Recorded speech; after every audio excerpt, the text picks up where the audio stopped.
The views and opinions expressed on this podcast are those of Green Acres and our guests. These general gardening tips and suggestions may work for you, as well as those from alternative sources. When using any garden products or tools, read and follow all labeled directions.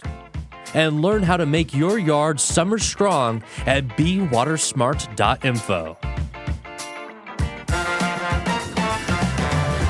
The Green Acres Garden Podcast is the podcast dedicated to helping gardeners hone their growing skills while we celebrate our love of plants. So whether you're new to growing or a seasoned gardener, you're sure to learn something new. Join the fun as we have conversations with world-class growers, passionate green thumbs, and professional garden experts from Green Acres Nursery and Supply. Listen every week. We'll answer questions you didn't know you had.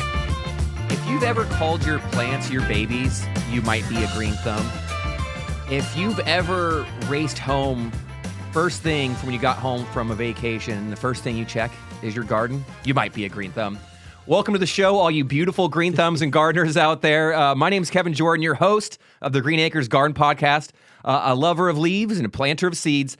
Back in studio to have another great episode with you, talking plants. We have a great guest for you this week. We are meeting up with Jenks Farmer from South Carolina, a farmer, true to his name, also an author, a botanical garden designer, a garden expert, and just an all-around cool dude who's going to have a great talk with us. We got to learn a ton, and it was actually exposed me to something totally unique this week. We were going to hopefully deliver a new plant opportunity for some of our listeners, something maybe they haven't grown before or even heard of or thought of, something truly beautiful. And hopefully people get inspired and get fired up this week. But before we get into that interview, let's touch base with the man on the audio, the ace of audio himself, the hyacinth hunk, as they call him, Austin Blank. How's it going there, Austin? Hey, Kevin.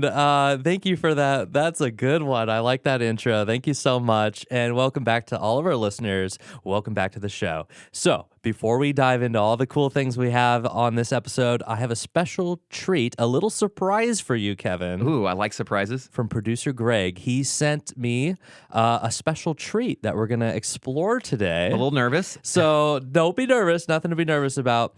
This is something that came on our radar because of a previous guest and local succulent legend, Gerhard Bach. Oh, the cactus kid. Yeah, he runs the blog Succulents and More. If you haven't heard of it, check it out. But he loves growing succulents and cactus. I have yet to meet someone who loves them more than Gerhard. He's the best. He's the best. And he shares them all on his blog. It's really cool. And he recently found a new wine derived from agave. I like this surprise. I know. So agave, we all know, right? Because tequila, right? So I don't even know what they do to turn it into that or how they did this, but this is a new product. It's agave wine called Agavita. Nice. Here, check it out. I like it. So we got 3 different flavors here. It's not agave flavored, but Gerhard does talk about, he gives a detailed review of these, does talk about the agave flavor in it. But in addition to that, they have a green apple flavor, a peach flavor, and this strawberry here as well, which even has sort of a rosy blush color to it. So I figured we should crack one of these open and try one. Which flavor do you want to try? God, we got strawberry, we've got peach. Let's go green apple. We'll go green apple. All right, good choice. I'll give it a Why shot. don't you open that up? All right, here we go. It looks like a Pinot Grigio or something here, and I like how cold this bottle is. Oh yeah, I put it in the freezer. It came warm, so I was like, you know what? Well, this is the fun thing about plants is the incredible things that people decide to do with them and turn them into delicious, yummy little things like this. A wine from agave. I'll give it a shot. Very, very cool. I'll try anything twice. All right, cheers, bud. Oh, man, here we go. Happy belated birthday to Austin Blank, ladies and gentlemen. Go. I got him. Austin just came off a birthday celebration, so happy birthday to you. Thank you very much. Let's try this. That's good. That's sweet and delicious. Not dry at all. That's like hot weather sipping. I like it way more than I thought I would. Yeah, that's really good. Wow. You know, it's not. I'm always worried things are going to be too sweet, and it is sweet, but it's not like. It's not syrupy. No, it's not. It's actually. I'm going to go in for another one just to make sure. Quite refined. I'd like to know like how this process works out. The process? How does this? Yeah, and how. from plant to wine, because So- there's no grapes on an agave. No. Yeah, so I don't know exactly, but I do know Gerhard talks about it more. So if you are interested in checking this out, we got this. We got this from Grocery Outlet in we go. Folsom, the one on Bidwell Street, and an employee there, TJ, was actually very, very helpful and helped us out. And so thank you, TJ. Shout thank out. you, TJ at Grocery Outlet. That was awesome. And thank you, Gerhard, for putting this on our radar. And if you want to check this out, I think it's available at other stores too in our local area. So Interesting. give it a shot. Maybe you'll like it. Agave wine. Yeah. Yeah. What's next? All right. So after that was fun. Let's go ahead and jump into our guest this week. Kevin, why don't you set up a little bit about who Jenks is and why it's so cool we had him on the podcast? Well, he hails from South Carolina, like our buddy from Smokin' Ed Curry. Oh, that's Just right. as well. But he's a South Carolinian. He's a farmer out there. Like I said, he's written some incredible books. He's also designed some pretty beautiful botanical gardens. We get into that in the interview. And he's also a bit of a producer. He creates and grows and cultivates and sells crinum lilies, these beautiful, massive bulbs that have these large, tall, spike flowers that just explode in a profusion, just all directions. They're gorgeous, and they're pretty rugged. And so for a long time, they've been kind of grown down there in the south where they're at. And we were talking to him, and it's, one of those plants that might just kind of work its way over here into some of the gardens out this way because of they're so unique. There's a lot of variety, and some of them they're just amped up. Like he described as amaryllis on steroids. They are just these big, bulky, beautiful, flowering bulbs. They're wild. Pretty cool. All right. Well, without further ado, let's go ahead and jump into our interview with Jenks. We're going to learn all about his sort of his journey in the garden and what he's been up to and all of these really cool, very special bulbs that he's been growing. So let's get into it. Here we go.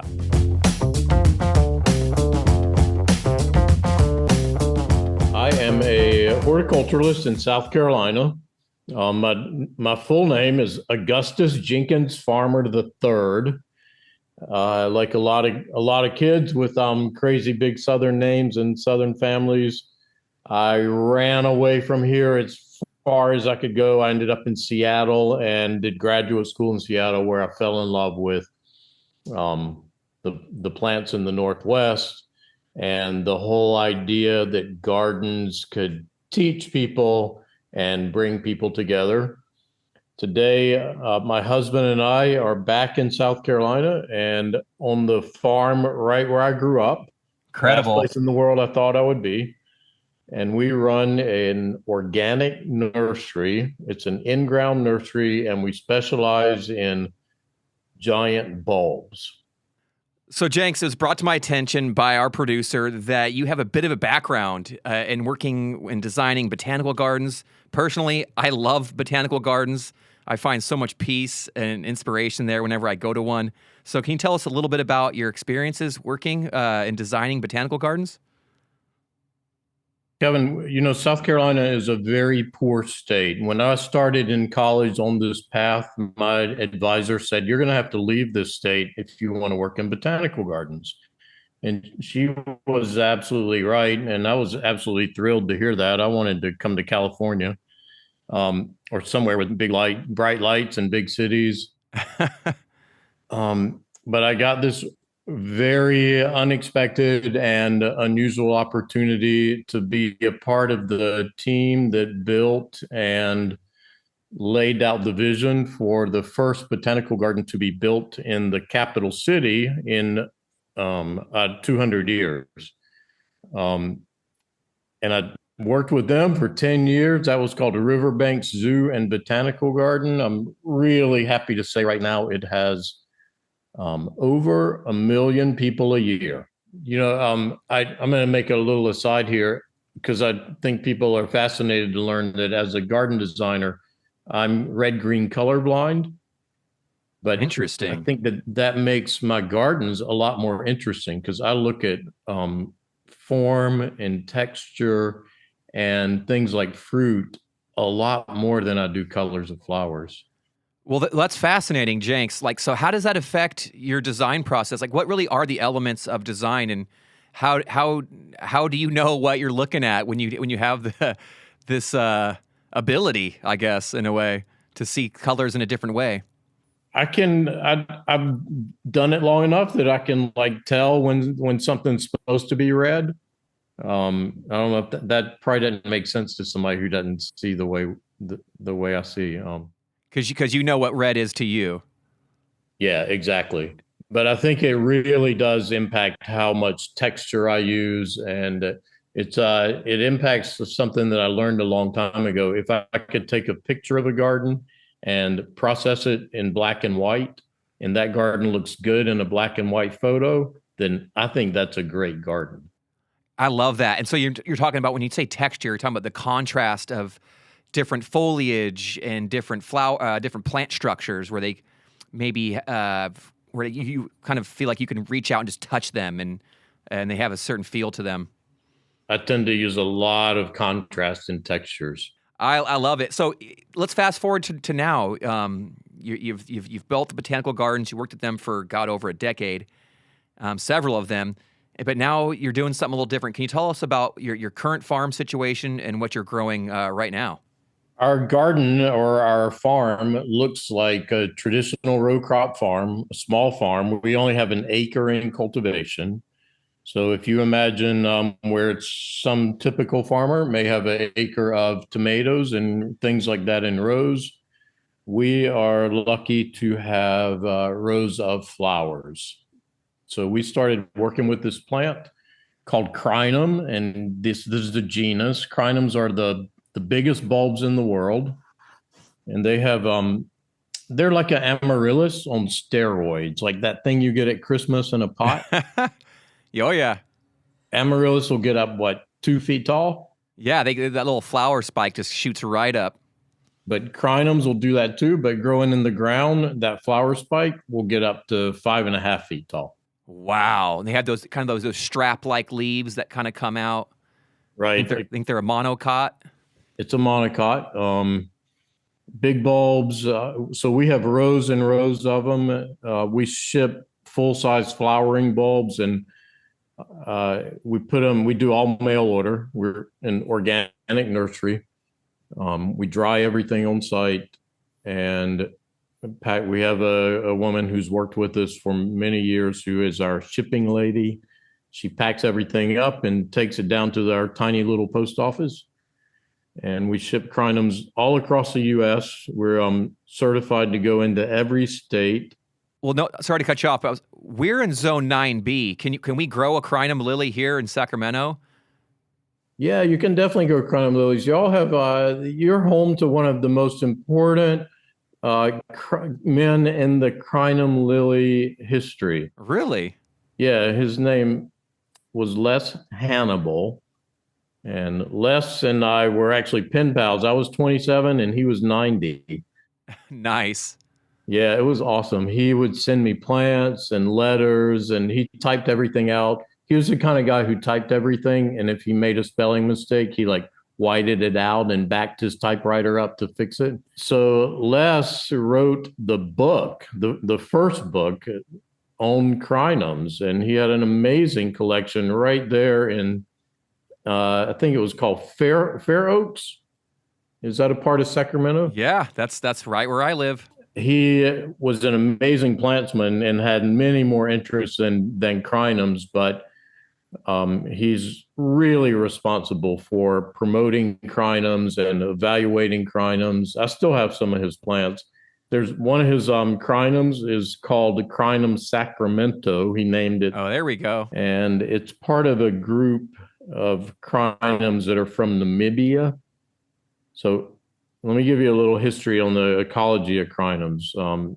They come from almost every continent, but they're all from places that have wet-dry cycles. So the crinum that he named Sacramento, the common name of it is the Orange River lily. It's from the Orange River in Namibia. In the hot, dry summer, the river is little and skinny. In the winter, it rains and rains, and it floods out into these plains. So it looks like this 3-mile wide river. In that flooding, it stimulates all these dormant crinum bulbs that are below ground. And you can look on the internet and see pictures of this. It looks like this lake with all these amaryllis flowers popping out the water. So all crinums from around the world, including our native North American crinum, which is Crinum americanum, are from places that are prone to that wet dry cycle. Does that affect their bloom period? Yeah, Like definitely. you said, when those waters come in, it kind of spurs the growth and then pushes them into bud. Exactly. So you would probably have a little earlier than I do. I don't know y'all's climate exactly, but we can get crinums flowering in mid-March. If you have your wet cycle and then you begin to really warm up to spring, and when would that be? Our last rains are usually in about April. Okay. So you might be getting flowers in sometime in April. And it just kind of depends on where you are there. And if you're in Texas, Texas also has a really big history of crinums. You have a little bit different cycle, but most of the U.S. has this sort of wet, dry, not as extreme as yours. No worries. Well, I'm curious, Jenks, what kind of soil do you think that would be best for someone who's going to grow them? Is it better to have them in containers or just put them straight into ground? I think they should. I prefer them in the ground because they're big bulbs. They have really big root systems. So you can definitely grow them in containers, but they're tough to keep in containers for too many years. They just outgrow the pots too much. I think if you have a place that's particularly prone to flooding, crinum are a great filler plant for somewhere that. Oh, like a wet area of the yard? Yeah. You see them here in ditches that flood. In our summertime, we get those flooding rains. They're pretty adaptable to soil. The only thing they don't really love is really cold, wet soil. So if you're growing them, say up in Connecticut or Ohio, you have to be careful about where you plant them because they'll rot out in that condition.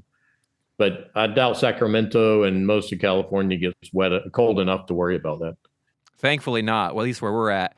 Now, I'm curious, you brought up the Sacramento variety, but do you have any of your own personal favorites? I've seen pictures online of some of these crinum lilies, and they are like an explosion of like a firework at the top of a flower spike. They're really beautiful. And actually, I noticed a lot of the petal shape and structure kind of differs from different varieties. Which ones are your favorites? So there are some big groups. The ones that we call Asian crinums are kind of typical in landscapes, and you might see them more maybe in San Diego or more tropical areas. But they have spidery flowers, like little stringy petals. The African ones that are mostly hybridized with the American ones are really colorful. So I love the really colorful ones. The Orange River lily has not only early flowers, but it has gray leaves, like steel gray leaves. And those leaves recurve. So they'll get like 5 feet long, but they curve back in on themselves. So it's a little bit of a freaky plant. I often tell people it looks like something crawling out of the lake. Well, we love freaky plants around here, for sure. There's some tiny ones. If you like really freaky ones, I've grown some of the tiny nocturnal ones, and I actually quit selling them because, there just aren't that many people that want to buy a 2-inch tall flower that flowers at 2:00 in the morning. Yeah, kind of niche. Well, I'm curious. Are you breeding, doing any of your own breeding there, or are you just propagating and selling? I don't breed. Breeding is kind of a mindset that I just don't have. But yeah, got it. There's a guy who works with me, and he'll do a little bit of breeding, and we've done collecting. So we'll go out into abandoned places and find crinums. So I have one that I'm super proud of. I named it for my mom, and her name is Gloria. This crinum opens green. The next day it's pink. The third day it's rich pink. So we were going to name it Aurora Borealis, but we decided to go with Aurora Glorialis. I love it. That's fantastic. What an honor. Jenks, you talked about how right now you and your husband, you guys are running an organic farm and nursery. So what does that mean to be organic for you? How are you building the soil to keep it rich? Like what does that actually entail for you? So we do what I call sheet composting, SHEET. So basically, we're growing cover crops over our fields, and they're integrated with the plants that we're growing. This time of year, we're chopping down those summer cover crops, chopping them in place, and dropping them on top of the soil, and then we roll over them Bermuda hay, which is a common hay that we can get readily here. And that green and that hay on top acts like compost, right? Those two things work together and it breaks down, and that's what feeds our soil.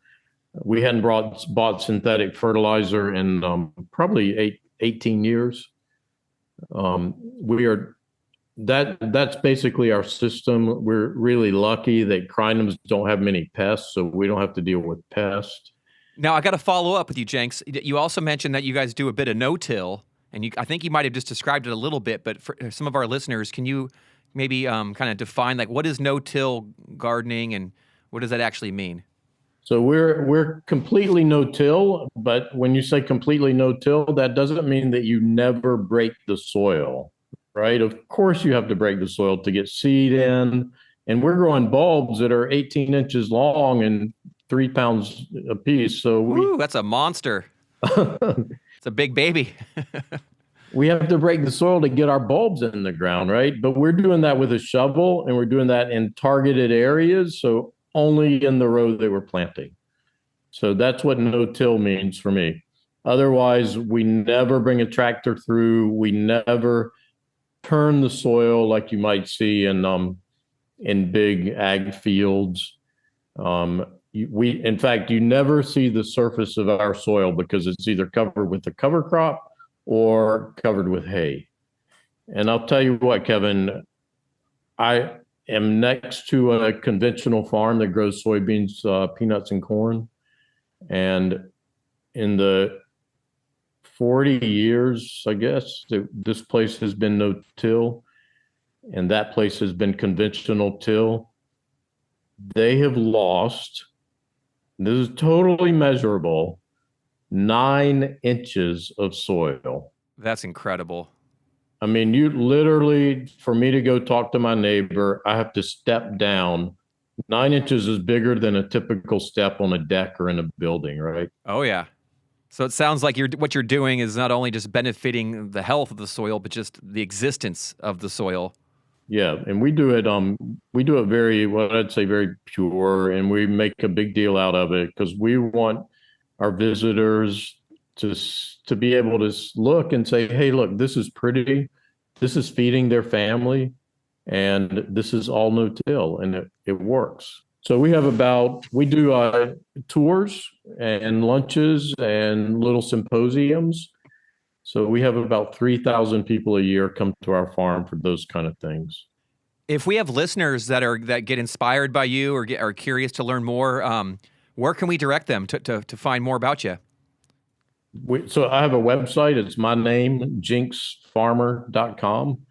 And on that, it has email list and announcements of our events. Like in the fall, we're having something we call Farm Food is Art, where we have a couple of chefs and a singer-songwriter. In addition, I write on Substack. Substack's basically kind of like Facebook for Facebook for writers. So my Substack is called Plant People, and I write twice a week on there, and people can find me. They have a messaging system. They can email me from there too. Exciting. Well, Jenks, before I let you go, I was curious, is there anything else that we can look forward to from you in the future? I know you mentioned your books, but is there anything that you're penning at the moment that isn't quite finished that we can look forward to? I am working on a book. I wrote that Garden Disruptors book that I told you about, and it was kind of a weirdo book. You know, it's stories about gardeners, not really a gardening book. And I decided I really needed to write another how-to that could sit on the shelf and new gardeners would pick it up. And South Carolina we were the biggest influx of new population in the country last year. So we have lots of people moving here now from other places who, we're gardeners there, but they don't get our climate and they don't get our pruning and they don't understand our soil funguses.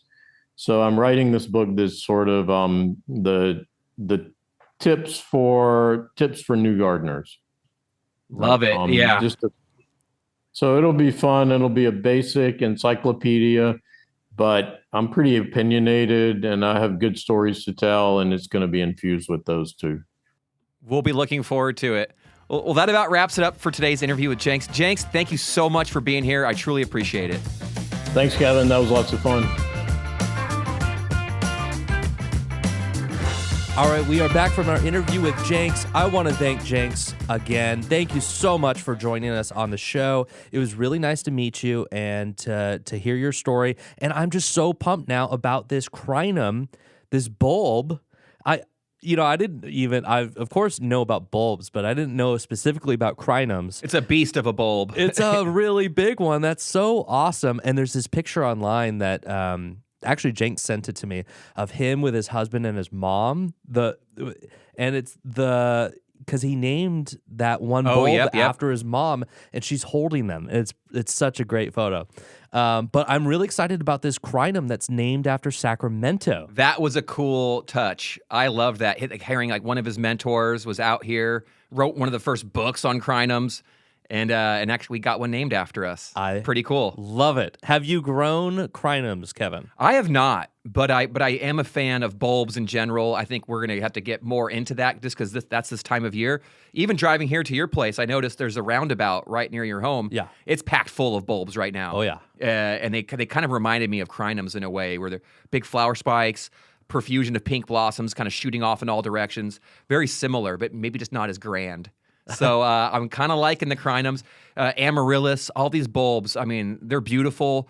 They're kind of workhorses for me in the garden for what they do and their ability to kind of put out and produce. And I love them. But the crinums, he kind of turned me on to them for sure. So I'm fired up about it. And just to hear about his perspective about, turning your passion into a profession, how he seemed to love the people that he's worked with as much as the plants and enjoyed that as much as anything. And the lessons that he gave in that talk, even just about the design of creating texture, so much so that even if you saw your garden in just a black and white photo, it would still look intriguing. Oh, yeah. That to me is fascinating. Cool perspective, right? Oh, yeah. The cover cropping, the chop and drop they were doing on their own farm, the no-till. These are all things that even though he's doing it on a farm, we can definitely bring some of that attitude and some of those characteristics back to our own garden, those practices of the chop and drop, the cover cropping, the intense mulching, the not, just going crazy with the rototilling and just fork it up, shovel it just lightly, build that soil. You heard him, his neighbor, they've lost 9 inches of soil since he's been farming there, and his has stayed where it's at, or if not, increased. So soil building is still important, whether you're growing veggies, herbs, or beautiful crinum lilies. So I loved it. It's kind of fun to meet. Like we had last week, we had my good friend and colleague, Mr. A. Yulian, Mr. A, and that was a blast. But it's also a different kind of enjoyment, meeting a new friend from thousands of miles away, farming, doing something totally different than what we're doing here, but still kind of having that same positive energy. I love connecting with these people. Connecting and learning from them. He's lived a really interesting life, and so I hope people go and check him out. Please check out his website, jenksfarmer.com, if you're interested in maybe trying your hand at crinums. He said, in the ground, they're great. You could even grow them in pots when they're young. But, give it a look. There's some beautiful different varieties in there. And so just something to think about. I know he's got those books out there as well.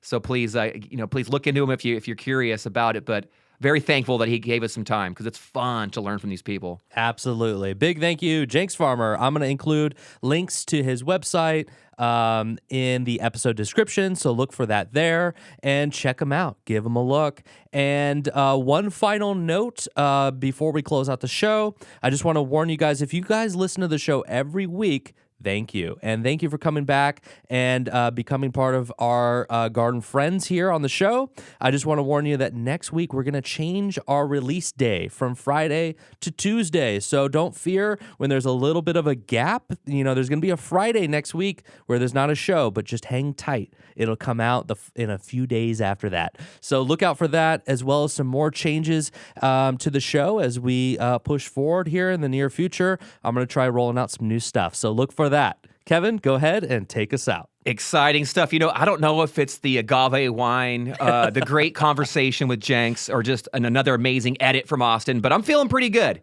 And so, you know, I'm going to go back into the garden as soon as possible, get some dirt underneath these nails, and have some fun. And I wish all of you the same. Thank you so much for being here and tuning in. We wish to have you back next week, garden friends. Please get out in that garden when you can. Garden well, garden hard. And until next time, garden friends, happy gardening to you all. And please never stop growing.